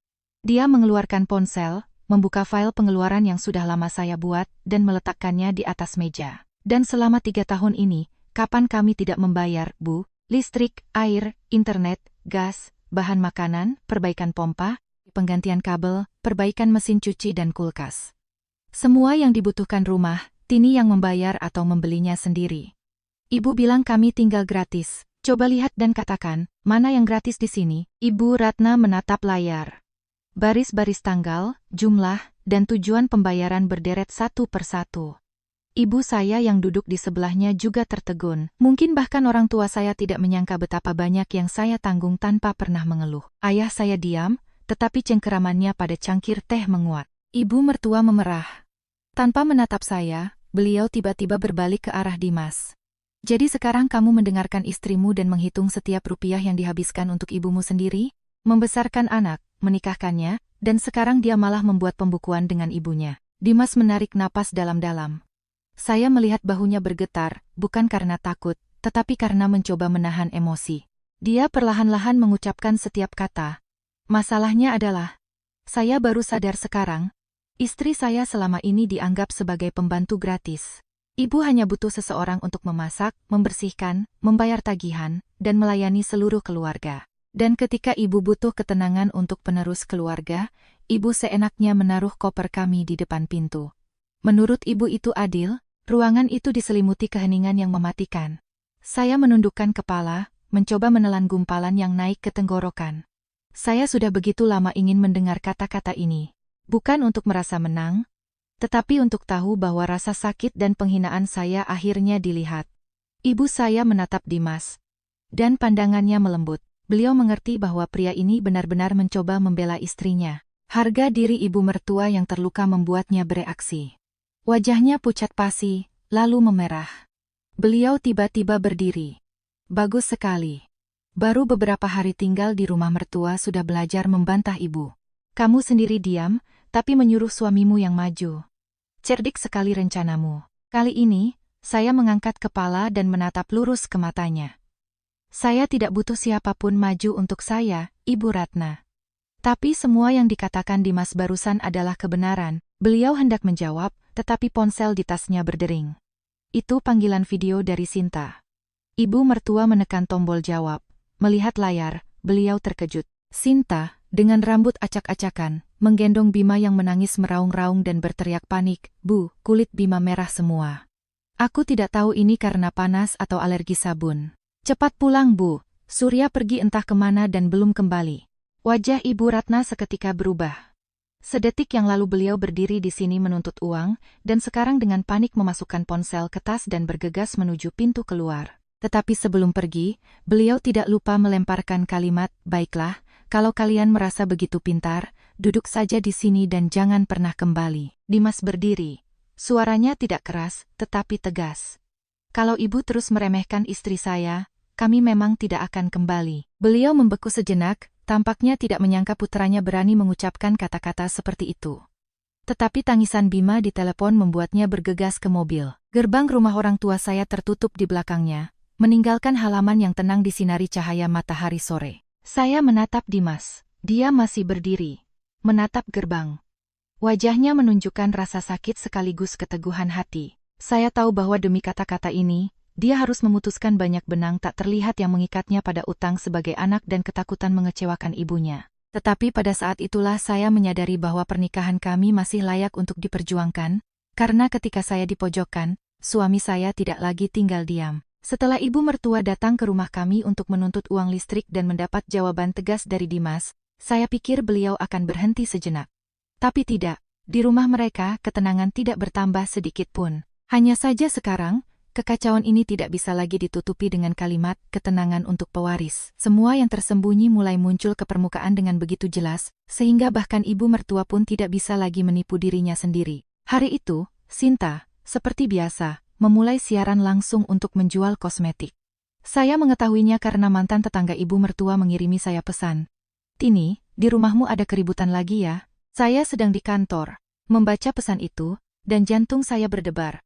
Meskipun saya tidak lagi tinggal di sana, saya tahu cepat atau lambat ini akan terjadi. Sinta terbiasa duduk di depan layar ponsel, bukan berdiri di depan kompor. Tapi sekarang tanpa saya, memasak tiba-tiba menjadi tugasnya. Menurut tetangga, Sinta menggendong Bima sambil melakukan siaran langsung. Dia tersenyum manis dan berkata, "Teman-teman, ibu-ibu juga harus mencintai diri sendiri. Setelah melahirkan harus tetap cantik agar suami tidak kehilangan minat." Sementara itu, panci berisi bubur di kompor meluap, dan dia bahkan tidak menyadarinya. Ibu mertua sedang menjemur pakaian di balkon, dan Surya belum pulang. Baru ketika bau gosong menyebar di koridor dan alam kebakaran meraung-raung, membangunkan seluruh jalan, asap mengepul. Bima, karena suara sirene, ketakutan dan membiru karena menangis. Sinta panik, meraih bayinya dan berteriak, "Ibu, kebakaran, kebakaran." Ibu mertua berlari turun, kehilangan sandalnya di jalan. Tetangga mengetuk pintu. "Ibu Ratna, buka. Apa Anda baik-baik saja?" Ketika pintu terbuka, asap mengepul dari dapur. Semua orang terbatuk-batuk. Bubur itu hangus menjadi arang, dasar panci menempel erat di kompor. Bau gosong meresap ke gorden dan kain sofa. Ibu mertua berdiri di tengah ruang tamu, pucat seperti kain, dan sambil terbatuk-batuk berteriak, "Sinta, bagaimana caramu memasak? Anak ini masih kecil, bagaimana jika dia menghirup asap ini?" Sinta juga tidak mau mengakui kesalahannya dan langsung membantah. "Aku juga menjaga anak, juga menjual barang. Aku tidak bersantai-santai. Ibu kan ada di rumah, kenapa tidak diawasi?" Ibu mertua terdiam. Dulu, beliau hanya akan berteriak, "Tini, coba lihat apa yang ada di kompor." Tapi hari itu, saya tidak ada di sana. Tetangga itu bercerita bahwa sambil membersihkan kompor yang hangus, ibu mertua dengan kesal berseru, "Ya Tuhan, tanpa Tini rumah ini benar-benar berantakan." Mendengar itu, Sinta menjadi muram dan dengan sinis berkata, "Kalau ibu begitu merindukan Tinimu itu, panggil saja dia kembali. Aku baru saja melahirkan, dan ibu terus membanding-bandingkan aku dengannya." Ibu mertua tidak menjawab apa-apa, hanya terus menggosok kompor dengan tangan yang gemetar karena lelah dan marah. Tampaknya, cerita bubur gosong sudah cukup, tetapi malam itu juga terjadi musibah lain. Pipa di kamar mandi lantai 2 pecah. Dulu, masalah seperti ini diselesaikan oleh Dimas. Dia seorang teknisi. Dia hanya perlu mendengar suara air untuk mengerti di mana letak kebocoran dan katup mana yang harus ditutup. Tapi dia tidak ada di rumah. Air mengalir di sepanjang koridor. Mengalir seperti air terjun menuruni tangga dan mulai menetes dari langit-langit ke ruang tamu. Ketika Surya kembali, semua orang panik. Ibu mertua melempar handuk ke sana kemari, tetapi air terus bertambah. Sinta berdiri di atas sofa dengan bayi di pelukan dan menangis histeris. Pakaian Bima basah, popoknya basah semua. "Lakukan sesuatu." Surya dengan panik mencari-cari peralatan di lemari, tetapi bahkan tidak tahu di mana letak katup utama. Akhirnya, mereka harus memanggil tetangga untuk membantu mematikan air. Dan saat mereka berjalan di atas genangan air, mencoba membersihkan semuanya, terdengar suara pria yang keras di gerbang. Itu bukan tetangga, melainkan 3 pria tak dikenal. Mereka tidak bertato atau mengumpat, tetapi wajah dingin mereka dan cara mereka menghalangi pintu masuk dengan jelas menunjukkan bahwa mereka datang bukan dengan niat baik. Salah satu dari mereka dengan keras dan jelas berkata, "Surya ada di rumah? Batas waktu sudah lewat." lari tidak akan lama. Ibu mertua membeku. Sinta juga terdiam, pucat karena ketakutan. Mendengar suara itu, Surya mundur, lalu cepat-cepat menyelinap ke kamar tidur dan mengunci diri.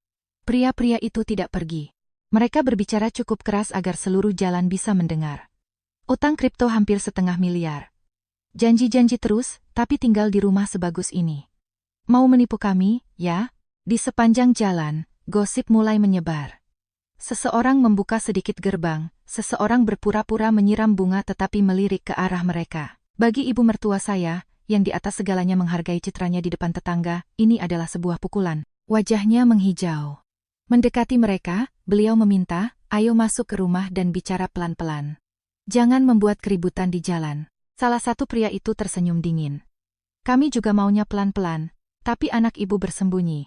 Panggil dia ke sini. Saat itu, topeng Sinta sebagai ibu lemah yang baru melahirkan seketika lepas. Dia tiba-tiba berbalik ke arah ibu mertua, dan dengan nada menuduh berkata, kan sudah saya bilang, jual saja emas ibu supaya Surya bisa menutupi utangnya, tapi ibu keras kepala. Sekarang mereka datang ke rumah kita.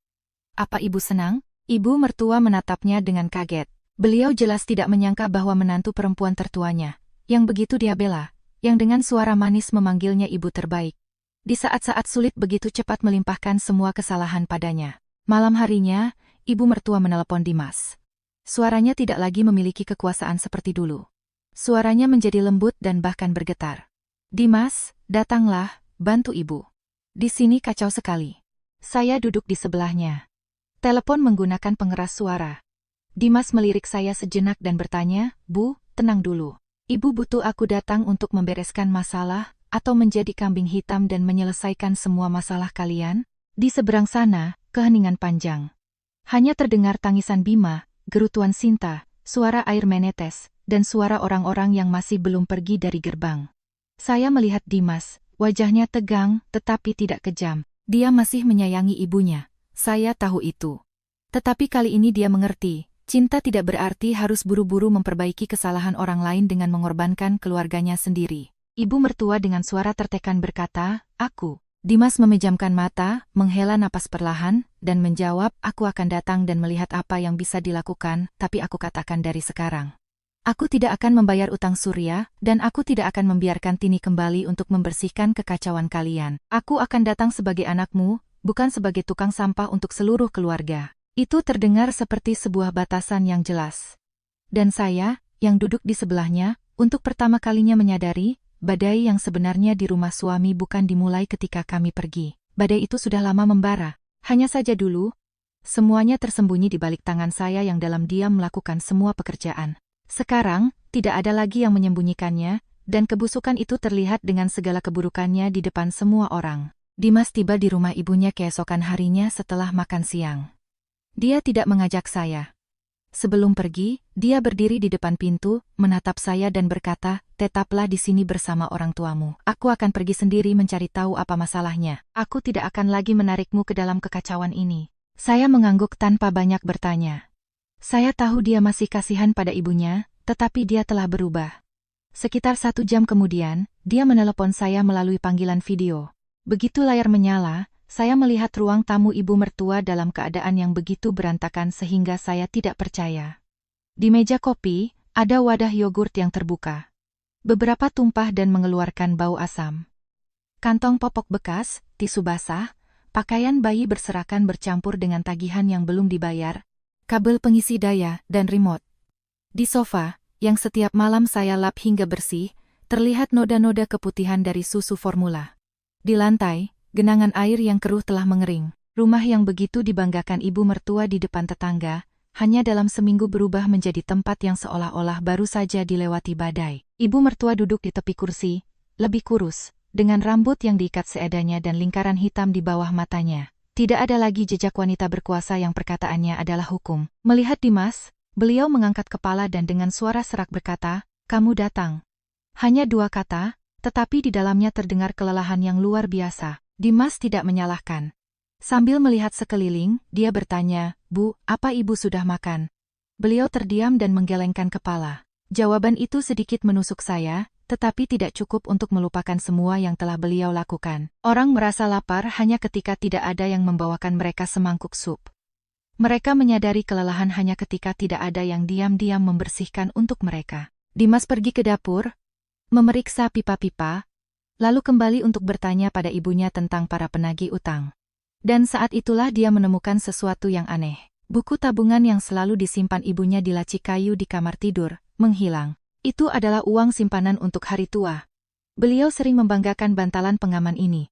Dulu, beliau menjaganya sedemikian rupa sehingga bahkan Dimas jarang melihatnya. Tapi sekarang, laci itu kosong. Di sana hanya ada amplop tua dan beberapa kwitansi. Dimas bertanya, "Bu, di mana buku tabungannya?" Ibu mertua menundukkan kepala, meremas ujung bajunya. Bibirnya bergetar, dan beliau nyaris tidak bisa berkata-kata. Aku sudah mengambil uangnya. Untuk apa?" Beliau menatap ke arah kamar Surya dan Sinta. Tatapannya penuh ketakutan dan rasa malu. Sinta bilang ada peluang bagus mendapatkan pemasok susu formula dan pakaian bayi. Keuntungannya sangat bagus. Katanya, ini investasi untuk masa depan Bima. Aku pikir, uang di bank hanya diam saja, jadi sekalian membantu mereka sedikit berkembang. Kupikir, kalau mereka kaya, seluruh keluarga akan senang. Bahkan melalui layar, saya merasakan hawa dingin menjalari punggung saya. Sekitar 150 juta rupiah seluruh tabungan hari tua ibunya, dan semua itu diberikan hanya setelah beberapa kata manis dari Sinta. Dia bertanya lebih pelan, "Dan di mana uang itu sekarang, Bu?" Ibu mertua gemetar. Kupikir mereka benar-benar menginvestasikannya dalam bisnis. Ternyata Surya menggunakan sebagian untuk membayar utang. Sinta bilang, kalau tidak dibayar, mereka akan datang membuat masalah dan itu akan menakuti cucuku. Pada saat itu, pintu kamar tidur terbuka. Surya keluar dengan wajah tidak senang, seolah-olah dia terganggu. Dimas berbalik tajam, mendekat, dan mencengkeram kerah baju kakaknya. "Saya belum pernah melihat suami saya semarah ini." Dia mendesis melalui giginya. "Kamu mengambil uang hari tua ibu dan membiarkannya dipermalukan di depan penagih utang?" Surya menepis tangan adiknya dan membantah. "Kenapa kamu begitu marah? Aku kan tidak bilang tidak akan mengembalikannya. Hanya untuk menutupi sementara. Kalau kamu pintar, kamu sendiri yang bantu. Dulu kan semua masalah kalian yang selesaikan." Kata-kata itu membuat Dimas tertegun. Saya bisa melihat dengan jelas wajahnya di layar. Semua kemarahan tiba-tiba berubah menjadi kepahitan yang tak terlukiskan. Ternyata, di mata kakaknya, fakta bahwa kami membayar tagihan, melakukan perbaikan, membersihkan, dan datang untuk menyelesaikan masalah mereka adalah hal yang biasa. Itu tidak menimbulkan rasa terima kasih, itu dianggap sebagai kewajiban. Dimas melepaskan kakaknya dan tersenyum pahit. "Oh, jadi begitu. Ternyata, aku dan istriku bagi kalian hanyalah dompet cadangan gratis." Mendengar keributan, Sinta keluar. Matanya merah. Bayi itu dipeluk erat di dadanya seperti perisai. Dia berkata dengan suara menangis, "Dimas, jangan bicara begitu. Aku kan hanya ingin merawat anak, setiap ibu pasti memikirkan anaknya. Kalau aku salah, itu hanya karena cinta pada Bima." Dulu, mendengar penyebutan penerus keluarga, ibu mertua pasti akan langsung luluh. Tapi saat itu, layar ponsel Sinta yang tergeletak di meja menyala. Muncul notifikasi dari bank, pembayaran sekitar 15 juta rupiah di butik tas bermerek. Layar belum sempat terkunci. Ibu mertua melihatnya. Dimas melihatnya.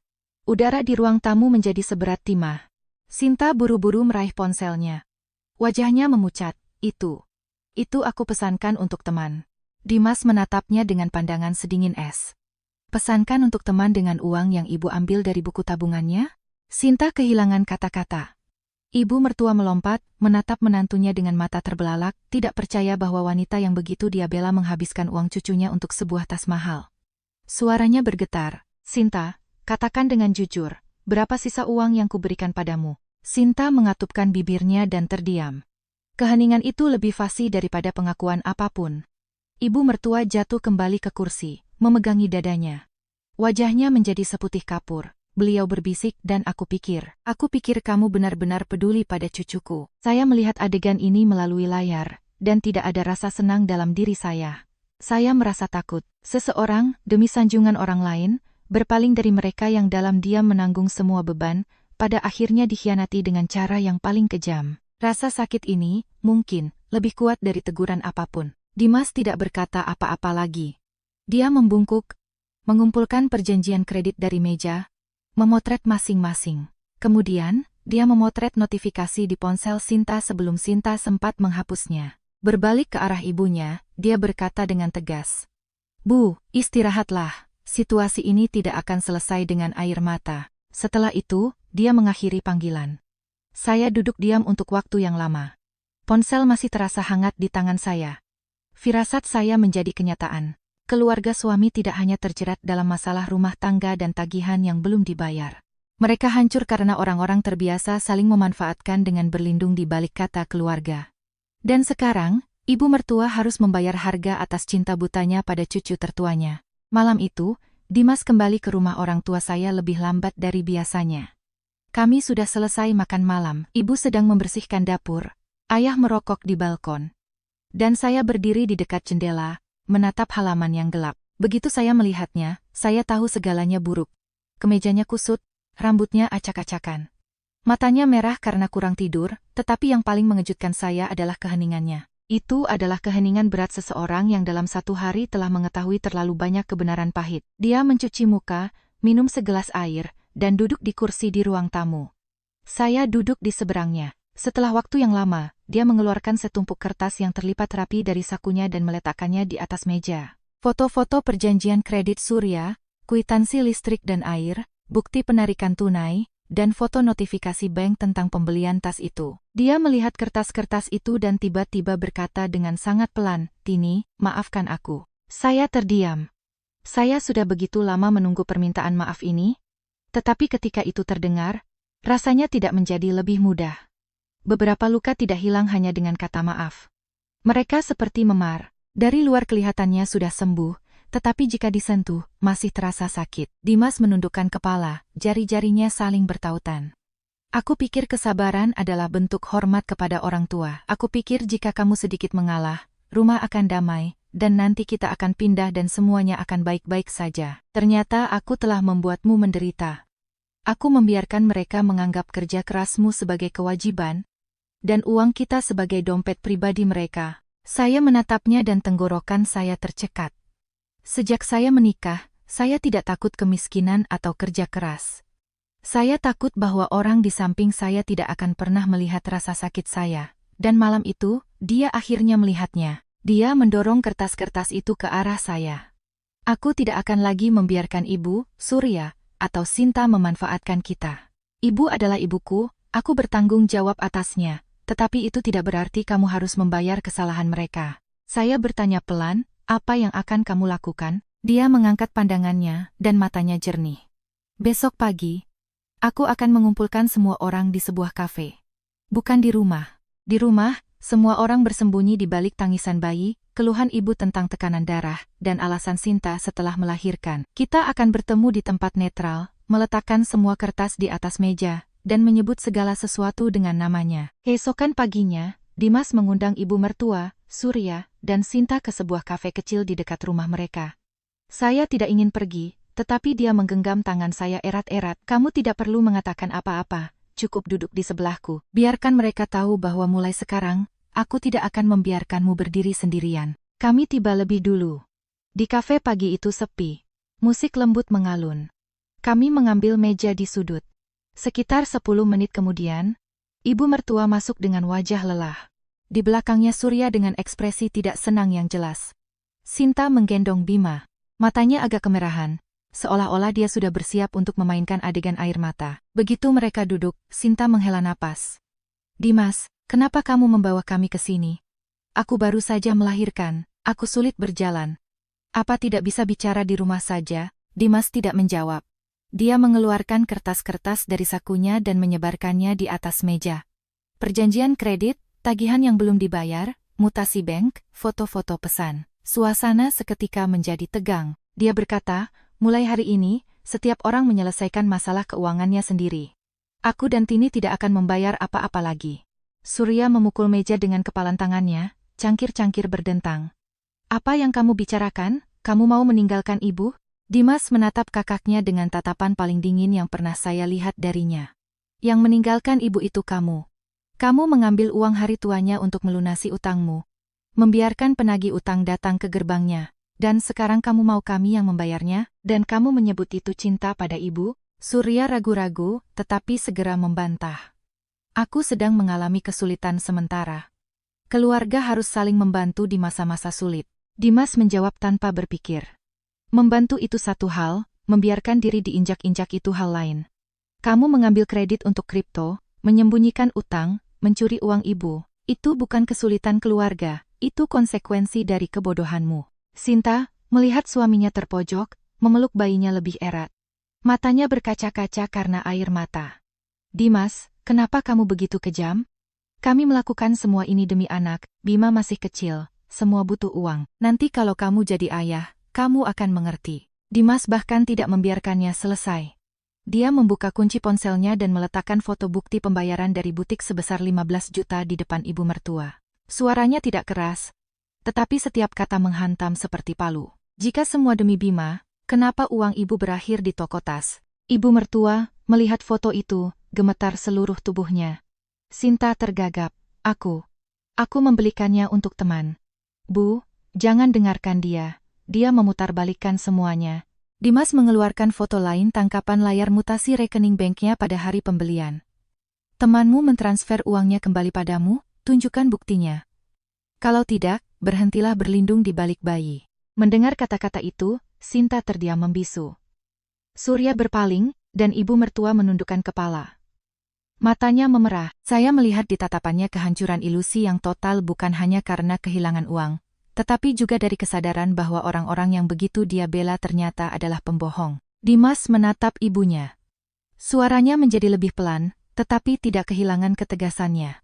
Istriku diusir hanya karena Sinta butuh ketenangan, padahal sebenarnya kalian hanya butuh pembantu gratis. Saat Tini tinggal di sini, kalian punya makanan hangat, rumah bersih, tagihan terbayar. Ketika dia tidak lagi dibutuhkan, kamu menyuruh kami pergi. Bu, menurut ibu itu adil? Ibu mertua menangis, tetapi kali ini tidak ada seorang pun di meja yang menghiburnya. Dalam air mata itu ada penyesalan, ada rasa malu, tetapi itu adalah konsekuensi dari pilihannya sendiri. Dia memilih untuk percaya pada sanjungan, memuja pewaris secara buta, dan dengan dingin mengusir saya dari rumah. Dan sekarang, air mata saja tidak bisa memperbaiki keadaan. Dimas menggenggam tangan saya di bawah meja. Telapak tangannya terasa hangat dan dapat diandalkan. Dia menatap ibunya dan mengucapkan kata-kata terakhir. Jika suatu saat ibu ingin kami kembali ke dalam hidup ibu harus terlebih dahulu belajar menghormati istri saya. Dan bukan hanya dengan kata-kata, tetapi dengan perbuatan, dengan adil. Kafe itu diselimuti keheningan. Hanya Bima yang bergerak pelan di pelukan Sinta. Saya duduk dan tidak mengucapkan sepatah kata pun. Tetapi di dalam hati saya mengerti dengan jelas. Hari ini, suami saya untuk pertama kalinya benar berdiri di hadapan keluarganya untuk membela saya. Dan sejak pagi itu, badai di keluarga Surya tidak lagi menjadi masalah tagihan yang belum dibayar atau bubur gosong. Badai itu berubah menjadi penyingkapan tabir bagi mereka yang bersembunyi di balik kata keluarga untuk menjadi parasit bagi orang lain. Setelah percakapan di kafe itu, saya pikir Sinta setidaknya akan diam sejenak karena malu. Tapi saya salah. Ada orang yang, ketika tertangkap basah berbohong, tidak memperbaiki kesalahan, melainkan mencoba menampilkan diri sebagai korban. Dan ipar saya persis seperti itu. Siang hari, saat saya sedang memeriksa laporan akuntansi di kantor, ponsel saya terus bergetar. Saya pikir itu urusan pekerjaan, tetapi ternyata kerabat suami yang mengirim pesan. Beberapa bertanya dengan sindiran, "Tini, dengar-dengar kalian bertengkar dengan ibu karena uang ya?" Yang lain menulis langsung, "Bertahun-tahun tinggal di rumah mertua serba enak, sekarang hitung-hitungan uang listrik. Tidak baik loh, nak." Saya membaca pesan-pesan itu, dan tangan saya terasa dingin. Masuk ke Facebook, saya melihat postingan panjang dari Sinta. Teksnya ditulis dengan gaya kutipan filosofis dan keluhan hidup. Hanya setelah melahirkan kamu tahu siapa teman sejati. Beberapa menantu tinggal bertahun-tahun di rumah mertua, tapi ketika keponakan lahir, mereka mulai menghitung setiap rupiah untuk listrik, popok, dan susu. Katanya, wanita setelah melahirkan harus dijaga, tapi sepertinya tidak semua orang punya belas kasihan. Di bawahnya, dilampirkan foto Bima yang sedang tidur dengan kepalan tangan yang mungil, tampak sangat tak berdaya. Nama saya tidak disebutkan, tetapi semua kerabat tahu siapa yang dimaksud. Dengan beberapa kalimat samar, dia mengubah saya menjadi perempuan egois yang menumpang hidup dan meninggalkan ibu mertua yang malang dengan seorang bayi. Di kolom komentar, diskusi sudah ramai. Anak muda zaman sekarang. Adik ipar iri pada pewaris. Astaga, ada-ada saja. Uang bisa dicari, tapi nurani kalau hilang tidak akan ditemukan. Seseorang bahkan mengirim pesan pribadi kepada saya. Jangan terlalu perhitungan. Karma itu ada. Saya duduk di depan monitor, gemetar karena marah. Selama 3 tahun saya membayar tagihan mereka, memasak makanan, membeli begitu banyak barang untuk bayi yang sama yang sekarang dia gunakan untuk memancing simpati. Dan dengan satu postingan, dia menghapus semuanya, menampilkan saya sebagai monster. Saya mengambil ponsel, hendak membalas setiap komentar secara pribadi, tetapi saat itu Dimas menelepon. Dari suara saya, dia langsung tahu ada yang tidak beres. Saya meneruskan postingan Sinta kepadanya. Kurang dari 1 menit kemudian, dia menelepon kembali. Suaranya sangat rendah. Jangan balas siapapun. Kamu sudah cukup menderita. Saya terisak. Dia bohong. Semua kerabat sekarang berpikir aku serakah. Dia terdiam sejenak. Kali ini, biar aku yang urus. Saya tidak tahu apa yang dia rencanakan. Dulu, dia pasti akan meminta saya untuk mengabaikannya agar tidak memperbesar masalah.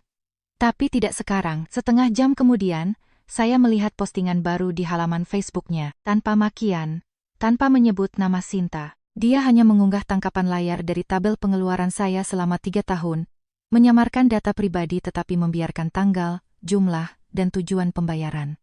Tagihan bulanan, belanja bahan makanan, perbaikan pompa air, pembelian susu formula, popok, sterilisator, bahkan transfer untuk ikan segar untuk Sinta. Di bawah foto, hanya ada satu kalimat, istri saya tidak serakah.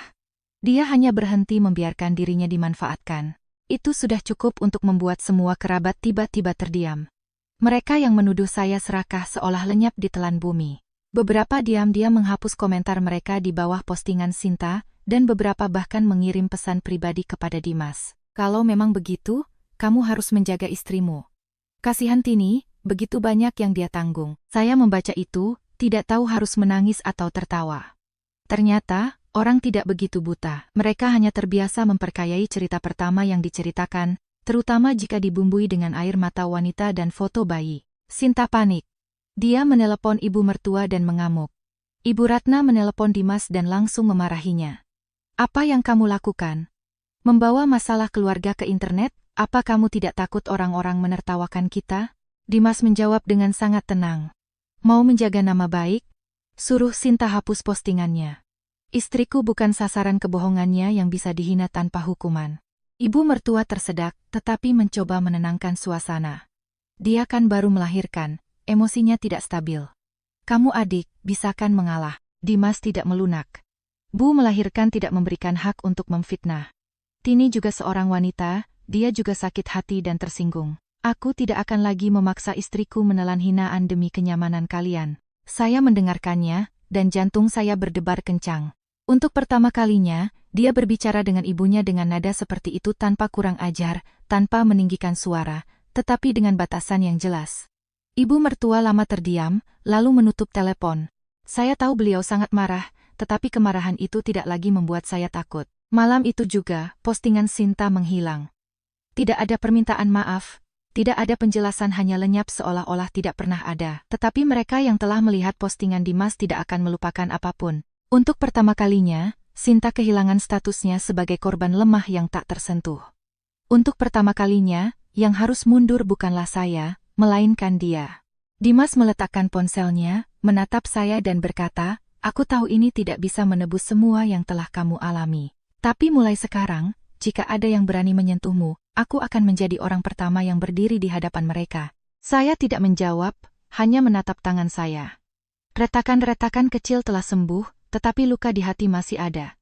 Namun, malam itu saya menyadari satu hal penting. Seorang wanita tidak butuh suaminya menaklukkan seluruh dunia untuknya. Cukup baginya, ketika seluruh dunia berpaling darinya, suaminya mengucapkan satu kata untuk membelanya. Itu sudah cukup untuk menemukan kekuatan untuk terus melangkah. Tidak sampai 2 hari setelah postingan itu dihapus, petir menyambar lebih keras.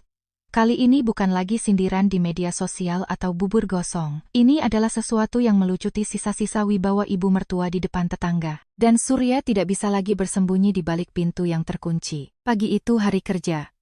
Saya sedang di kantor ketika Dimas menelepon. Suaranya tegang. Ibu ada masalah, para penagih utang datang. Saya membeku, pena jatuh dari tangan saya. Meskipun saya tahu tentang utang Surya, saya tidak menyangka mereka akan datang secepat itu. Dimas menambahkan, ibu terus-menerus meneleponku, tapi aku belum pergi. Aku ingin tahu, apa dia memanggilku untuk membayar utang mereka atau untuk membantunya membereskan surat-surat? Saya terdiam sejenak dan bertanya. Dia menjawab, aku akan pergi, tapi tidak akan membawa uang. Aku akan pergi untuk memeriksa dokumen. Aku bukan lagi ATM mereka. Kata-kata itu menenangkan saya. Dulu, dia pasti akan bergegas menyelamatkan situasi. Sekarang, dia menetapkan batasan. Kemudian, Dimas menceritakan bagaimana semuanya terjadi. Pagi itu, 3 pria mendatangi rumah ibu mertua. Mereka tidak mengumpat atau berteriak, tetapi cara mereka dengan sengaja meletakkan kursi plastik tepat di depan gerbang dan duduk di atasnya jauh lebih menakutkan. Salah satu dari mereka, yang mengenakan kemeja abu-abu, sambil memegang map, berkata dengan keras, Surya Suryadi telah menunggak utang. Hari ini keluarga harus memberikan jawaban. Tetangga mulai mengintip dari balik pagar. Rumah ibu mertua berada di gang sempit. Suara apapun langsung menarik perhatian. Ibu Ratna, yang bahkan ke warung pun keluar dengan tatanan rambut sempurna dan gaun yang disetrika rapi, berdiri di balik gerbang dengan wajah pucat, takut untuk membukanya lebar-lebar. Pria berkemeja itu melanjutkan, agar semua orang bisa mendengar. Kami tidak ingin keributan. Kami hanya ingin Surya keluar dan menandatangani jadwal pembayaran baru di dalam rumah. Surya mengunci diri di kamar tidur. Ibu mertua menggedor-gedor pintu. Surya, keluar dan bicara dengan mereka. Apa yang sudah kamu perbuat? Jawabannya adalah keheningan. Di ruang tamu, Sinta menangis sambil memeluk Bima, tetapi tidak melewatkan kesempatan untuk menyalahkan orang lain. Kalau saja ibu tidak mendengarkan Dimas dan Tini, kalau saja ibu memaksa mereka membantu dari awal, orang-orang ini tidak akan datang. Bagi ibu mertua, kata-kata itu adalah tikaman dari belakang.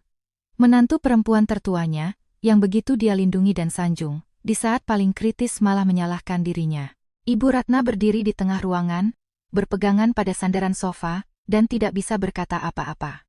Ketika Dimas tiba, para tetangga masih berbisik-bisik di dekat pagar. Dia tidak menyembunyikan wajahnya, dan tidak berlari mencari uang, seperti yang mungkin diharapkan para penagih utang. Dia membuka gerbang, mengundang ketiga pria itu masuk ke dalam rumah, dan berkata, saya adik laki-laki Surya. Kalau Anda punya surat-surat, tunjukkan. Tapi saya peringatkan, siapa yang berutang, dia yang membayar. Keluarga saya tidak menanggung utang orang lain. Pria berkemeja abu-abu itu diam-diam mengeluarkan dokumen dari mapnya. Perjanjian pinjaman, cetakan percakapan, fotokopi KTP, dan sesuatu yang membuat ibu mertua terpaku. Foto buku tabungan atas nama Ibu Ratna. Ternyata, Surya mengirimkan foto rekening ibunya untuk membuktikan kemampuan bayarnya. Katanya, ibunya punya tabungan, rumahnya bagus, uangnya akan dikembalikan. Ibu mertua gemetar. Surya, kapan dia sempat memotret buku tabunganku? Tidak ada yang menjawab. Dimas menelusuri kertas-kertas itu. Di kolom tujuan pinjaman tertulis. Renovasi rumah, perawatan bayi baru lahir, pengembangan bisnis keluarga. Dimas tersenyum pahit. Dia mendekati pintu kamar tidur kakaknya, dan berkata dengan keras, dengar, kamu mengambil uang untuk kripto. Tapi di surat-surat kamu tulis untuk renovasi dan bayi. Kamu berlindung di balik ibu dan anakmu sendiri untuk menumpuk utang. Pintu tetap terkunci. Salah satu penagih utang menambahkan, saat mengajukan, dia bilang adiknya seorang teknisi, istri adiknya seorang akuntan. Katanya, keluarganya stabil, hanya kesulitan sementara. Melihat rekening ibumu, kami percaya. Dimas meremas dokumen itu begitu erat hingga kertasnya berkerut. Dia menatap Sinta, yang meringkuk dan tidak berani mengangkat wajah. Lalu dia mengetuk pintu dengan keras. Kamu punya keberanian untuk mengambil uang, jadi temukan keberanian untuk keluar dan menjawab. Jangan biarkan ibu dipermalukan di depan orang-orang karena dosamu. Pintu terbuka sedikit, dan Surya keluar, pucat, tetapi mencoba bersikap tegar. Aku kan tidak menolak membayar. Aku akan segera melunasinya. Kalau kamu adik yang baik, kamu akan membantu, seperti dulu. Dimas menatapnya dengan tatapan yang panjang dan berat. Kamu bukan hanya berutang, kamu menggunakan ibu sebagai perisai. Kamu mengunci diri di kamar, meninggalkannya menghadapi para penagih utang. Dan kamu menyebut dirimu laki-laki? Ruang tamu diselimuti keheningan yang mematikan. Ibu mertua terduduk di kursi. Matanya kosong. Mungkin, pada saat itulah beliau akhirnya mengerti. Yang menghancurkan rumah ini bukanlah saya, bukan Dimas, dan bukan kepergian kami. Rumah ini dihancurkan oleh putra sulung kesayangannya dan menantunya, yang selalu dia berikan yang terbaik. Pria dari lembaga keuangan itu mengetukkan jarinya ke meja. Kami butuh jadwal pembayaran, jika tidak, kami akan bertindak sesuai hukum. Keluarga kami tidak akan bersembunyi, jawab Dimas. Tetapi setiap sen akan ditandatangani secara pribadi oleh Surya. Surya melotot. Kamu mau meninggalkanku sendirian? Dimas menjawab langsung. Tidak, aku hanya mengembalikanmu ke tempat yang semestinya. Ini utangmu. Majulah dan bertanggung jawab sendiri. Jangan libatkan ibu, jangan libatkan kami, dan terutama jangan libatkan bayi. Ibu mertua, mendengarkan ini, menangis terseduh-seduh. Tetapi kali ini, air matanya tidak lagi membuat siapapun iba. Karena semua orang mengerti, dialah yang mempercepat bencana ini dengan mengusir orang yang menjadi fondasi sebenarnya dari rumah ini. Setelah para penagih utang pergi, rumah menjadi sunyi, tetapi kesunyian itu lebih menakutkan daripada teriakan. Ibu Ratna duduk di lantai dekat kursi, menatap surat utang dengan pandangan kosong. Surya meringkuk di sudut. Dan Sinta, sambil memeluk Bima, mengatupkan bibirnya. Di matanya tidak ada lagi kelemahan yang biasa ia perankan. Dimas bercerita bahwa ia ingin membiarkan semua orang tenang, tetapi Sinta tiba-tiba berbicara, dan suaranya tidak lagi semanis dan semerdu biasanya. Bu, mulainya, menekankan setiap kata. Kenapa ibu membiarkan mereka menekan kita seperti ini? Aku baru saja melahirkan. Surya berutang untuk menjamin masa depan. Bima, ibu mertua menatapnya, mengharapkan setidaknya permintaan maaf. Tetapi Sinta malah menyalahkannya. Ibu bilang ibu sangat menyayangi pewaris keluarga. Tapi begitu sampai pada masalah, ibu menahan uang. Jika ibu benar-benar menyayangi cucu, ibu tidak akan membiarkan preman-preman itu datang ke depan pintu kita. Ibu mertua terperangah. Beraninya kamu bicara begitu? Aku sudah memberikan semua tabunganku. Apalagi yang bisa kulakukan? Sinta tersenyum dingin. 150 juta. Memangnya bisa beli apa dengan uang segitu? Popok, dokter. Nanti sekolah. Aku melahirkan satu-satunya cucu laki-laki untukmu, penerus nama keluarga. Apa kami tidak pantas mendapatkan lebih? Ibu seharusnya bisa langsung membalik nama rumah ini atas nama Bima, agar nanti Dimas dan tininya itu, yang bahkan tidak punya anak, tidak ikut menuntut bagian kami. Kata-kata itu membongkar semua nanah yang tersembunyi. Saya tidak ada di sana, tetapi hanya dari cerita suami saya, punggung saya terasa dingin.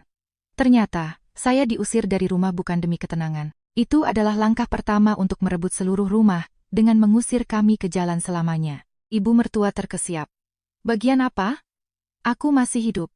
Ini rumahku. Sinta dengan nada sedingin es menghabisinya. Ibu sudah tidak muda lagi. Siapa yang akan merawat ibu nanti? Siapa yang akan memberikan segelas air, selain Surya dan Bima? Dimas dan Tini tidak perlu diberi apa-apa. Surya langsung menyetujui. Sinta benar. Aku anak tertua.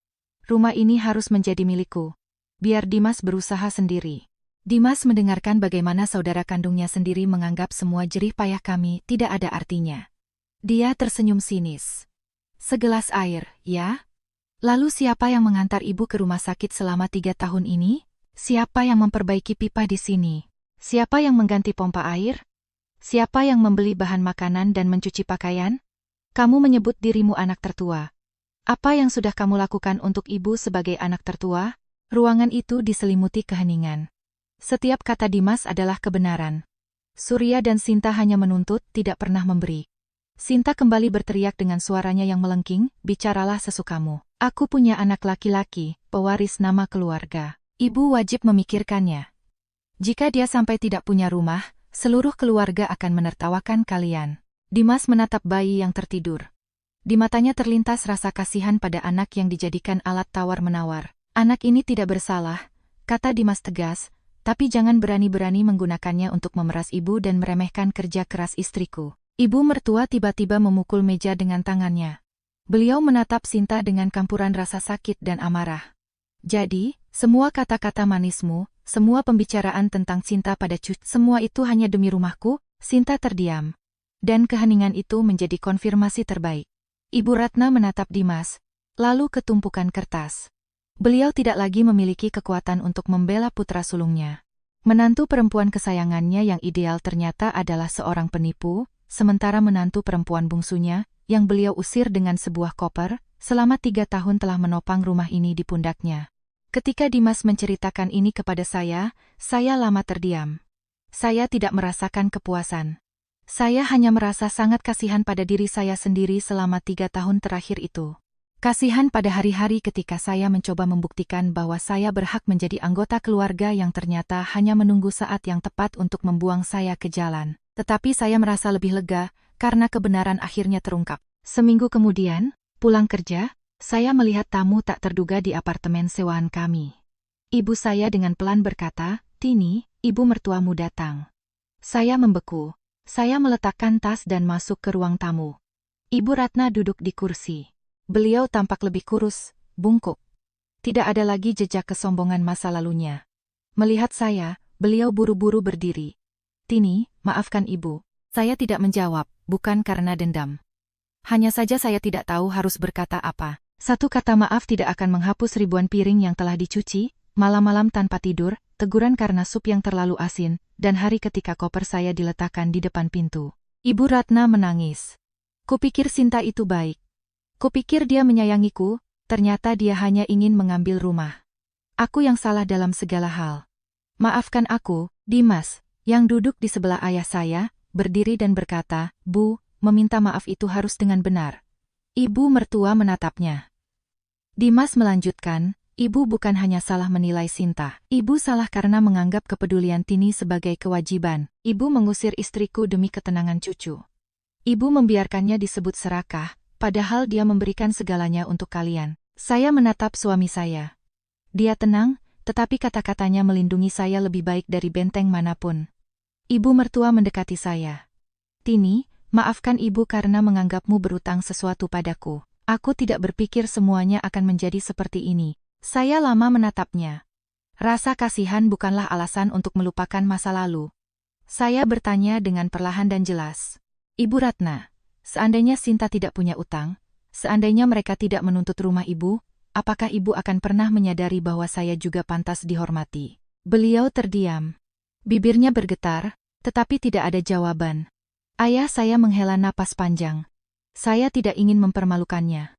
Saya hanya ingin beliau mengerti. Orang mulai menghargai hubungan baik hanya ketika mereka kehilangan pelayan gratis. Semenit kemudian, ibu mertua berhasil berkata, "Aku tidak tahu harus berbuat apa. Dimas, Tini, kembalilah ke rumah.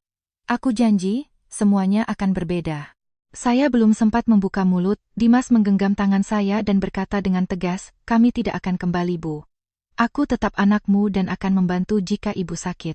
Tapi aku tidak akan membawa istriku ke rumah di mana dia diperlakukan seperti tidak ada artinya. Itu syarat pertama." Ibu mertua memucat. Dimas melanjutkan. "Kedua, utang Surya tidak akan kami bayar. Aku akan membantumu membereskan surat-surat agar kalian tidak diusir, tapi aku tidak akan memberikan uang. Dan ketiga, tidak ada lagi manipulasi dengan kata keluarga.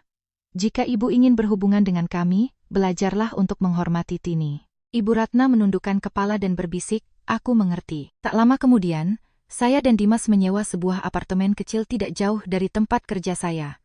Hanya 40 meter persegi, dapur yang menyatu dengan kamar, balkon tua, dan perabotannya hanya kasur baru di lantai, meja tua milik ayah, dan beberapa kursi. Tetapi ketika saya pertama kali masuk, saya merasa bisa bernapas lega. Malam pertama, saya lama berdiri di balkon.